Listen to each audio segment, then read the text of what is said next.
बौद्धों का वह धर्म ग्रंथ जिसमें गौतम बुद्ध के पूर्ववर्ती जन्मों की कथाएं संकलित है क्या कहलाता है? इसका सही आंसर होगा जातक, ऑप्शन नंबर बी, जातक कथाएं। दूसरा क्वेश्चन है, कौन सा अंचल चंद्रगुप्त मौर्य के साम्राज्य में शामिल नहीं था? तो इसका सही आंसर होगा तमिलनाडु। तमिलनाडु एकदम सही आंसर होगा। क्वेश्चन नंबर तीसरा है, बिंदुसार के शासनकाल में अशोक को किस अंचल का प्रशासक बनाया गया था? वह था, तो इसका सही आंसर होगा तक्षशिला और उज्जैनी दोनों अंचल थे, जिसका ऑप्शन नंबर डी में सही आंसर एकदम होगा। तो आगे बढ़ते हैं साथियों। पानीपत के प्रथम युद्ध में लोधी वंश का पतन हो गया तथा इसके परिणाम स्वरूप बाबर के नियंत्रण में एक बहुत बड़ा भूभाग आ गया। वह भूभाग फैला था, इसका सही आंसर होगा दिल्ली से आगरा तक। दिल्ली से आगरा तक एकदम सही आंसर होगा, option number B. Question number 5 है, माउंट आबू के दिलवाड़ा मंदिरों का निर्माण किसने कराया था? तो इसका सही आंसर होगा गाइज सोलंकी शासकों ने। सोलंकी शासकों ने दिलवाड़ा के मंदिरों का निर्माण कराया था। नेक्स्ट क्वेश्चन है, मुझे विश्वास है कि कांग्रेस अपने विनाश की तरफ जा रही है और मेरी बड़ी इच्छा भारत में रहते होगी कि इसके शांति प्रिय निधन के लिए इसका सहायक बनूं।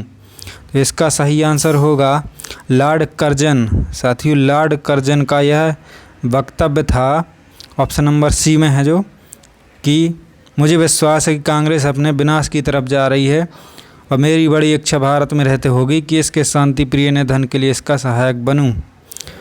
क्वेश्चन नंबर 7 है, गुजरात में साबरमती आश्रम की स्थापना गांधी जी ने किस वर्ष की थी? इसका सही आंसर होगा गाइज 1916। 1916 में साबरमती आश्रम की स्थापना गांधी जी ने की थी। क्वेश्चन नंबर 8 है, भारतीय राष्ट्रीय कांग्रेस की स्थापना कब की गई थी? इसका सही आंसर होगा 1885, option number C, 1885। Question number 9 है, किसके शासनकाल में भारत में अंग्रेजी शिक्षा आरंभ की गई थी? इसका सही आंसर होगा Lord William Bentinck, Lord William Cavendish Bentinck. Question number 9, 1919 में अखिल भारतीय खिलाफत सम्मेलन का अध्यक्ष किसे चुना गया था? तो इसका सही आंसर होगा guys Mahatma Gandhi, question option number A. Next question है, राष्ट्रीय जलमार्ग संख्या 1 जोड़ता है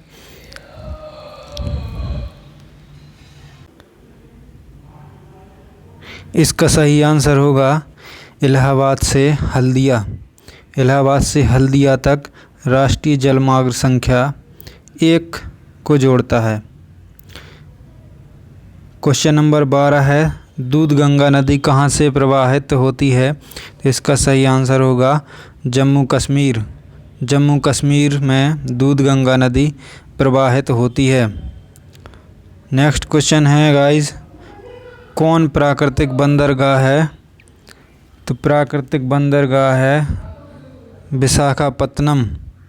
विशाखापत्तनम प्राकृतिक बंदरगाह है। नेक्स्ट क्वेश्चन है, भारत की प्रमाणिक माध्याह्न रेखा कौन सी है? भारत की प्रमाणिक माध्याह्न रेखा है 82.5 पूर्वी देशांतर भारत की प्रमाणिक माध्याह्न रेखा है। नेक्स्ट क्वेश्चन की तरफ बढ़ते हैं आगे। क्वेश्चन नंबर 15, भारत में पश्चिमी तट पर भारी वर्षा लेकिन दक्षिणी पठार में बहुत कम वर्षा क्यों होती है? तो इसका सही आंसर होगा दक्षिणी पठार हवा जो विमुखी ढाल पर है। इसका सही आंसर होगा दक्षिणी पठार पवन विमुखी ढाल पर है, इसलिए पश्चिमी तट पर भारी वर्षा होती है। नेक्स्ट है क्वेश्चन नंबर 16, नगरीय गरीबी उपशमन हेतु निम्नलिखित में से कौन से कार्यक्रम प्रारंभ किए गए थे? तो इसके आंसर होंगे नगरीय गरीबों के लिए स्वरोजगार कार्यक्रम 1986, नेहरू रोजगार योजना 1989, स्वर्ण जयंती शहरी रोजगार योजना 1997।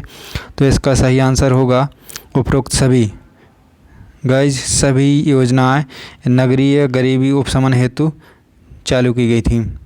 नेक्स्ट क्वेश्चन है 17, भारत में घाटे की वित्त व्यवस्था किसके लिए संसाधनों को बढ़ाने के लिए उपयोग की जाती है? तो इसका सही आंसर होगा आपका ऑप्शन नंबर बी, सार्वजनिक आय और व्यय के बीच अंतर को कम करने के लिए। क्वेश्चन नंबर 18 है, राजकोषीय घाटे से तात्पर्य है?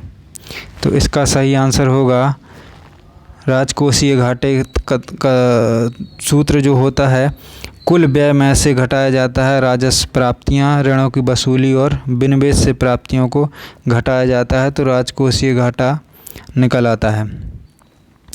नेक्स्ट क्वेश्चन है, डिमांड ड्राफ्ट को क्रॉस क्यों किया जाता है? तो इसका सही आंसर होगा भुगतान बैंक खाते के द्वारा किया जा सके।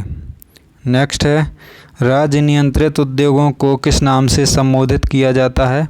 तो इसका सही आंसर होगा इनमें से सभी, सार्वजनिक उपक्रम भी कहते हैं, लोक उपक्रम भी कहते हैं और राजकीय उपक्रम भी कहते हैं। तो इसका आंसर हो जाएगा इनमें से सभी। नेक्स्ट है, भारतीय संविधान का संघीय रूप किससे प्रभावित है? तो इसका सही आंसर होगा कनाडा। नेक्स्ट क्वेश्चन है, यदि राष्ट्रीय आपातकाल घोषित किया जाता है तो उसे प्रत्येक कितने समय बाद संसद का अनुमोदन प्राप्त करना आवश्यक होता है? तो इसका सही आंसर होगा 6 माह के बाद पुनः अनुमोदन प्राप्त करना होता है। नेक्स्ट क्वेश्चन है, भारतीय संविधान का 31B कुछ अधिनियमों और विनियमों का मान्यकरण किससे संबंधित है? तो इसका सही आंसर होगा भारतीय नागरिक के मौलिक अधिकार। नेक्स्ट क्वेश्चन है, संविधान का कौन सा अनुच्छेद दोष सिद्धि के संबंध में अभियुक्तों को दोहरे दंड एवं स्व अभिशासन से संरक्षण प्रदान करता है? तो इसका सही आंसर होगा अनुच्छेद 20। अनुच्छेद 20 एकदम सही होगा। नेक्स्ट क्वेश्चन है 25, क्वेश्चन नंबर 25 है, संसद और राज्य विधानमंडलों के चुनाव के संबंध में चुनाव याचिका किसके सामने दायर की जा सकती है? तो इसका सही आंसर होगा ऑप्शन नंबर ए, निर्वाचन आयोग के सामने याचिका दायर की जाती है। ऑप्शन नंबर ए एकदम सही है। नेक्स्ट है, यदि कॉर्क और पत्थर के टुकड़े को एक साथ बांधकर जल में तोला जाए तो दोनों के सम्मिलित तोल पत्थर के टुकड़े की जल में तौल से कम होगी। ये साइंस का क्वेश्चन है साथियों, इसका एकदम सही आंसर होगा कम होगी। नेक्स्ट क्वेश्चन है, डीएनए में पाई जाती है? तो इसका सही आंसर होगा शर्करा। डीएनए में पेंटोज शर्करा पाई जाती है और दूध में लैक्टोज। नेक्स्ट क्वेश्चन है, अंतःकोश की पाचन से संबंधित कोशिकीय संरचना क्या कहलाती है? तो इसका सही आंसर होगा लाइसोसोम। अंतःकोश की पाचन से संबंधित कोशिकीय संरचना कहलाती है लाइसोसोम। नेक्स्ट है, जो हार्मोन रीति के अनुसार प्रजनन करने वाले प्राणियों के नरों में गौण लैंगिक लक्षण उत्पन्न करता है, वह है ऑप्शन नंबर सी, टेस्टोस्टेरोन। एकदम सही आंसर होगा। नेक्स्ट है, एक तत्व एम का परमाणु क्रमांक 30 है तथा दूसरे तत्व एन का परमाणु क्रमांक 15 है। एम तथा एन के संयोग से बने यौगिक का संभावित अणु सूत्र क्या होगा? तो इसका सही आंसर होगा M3N2।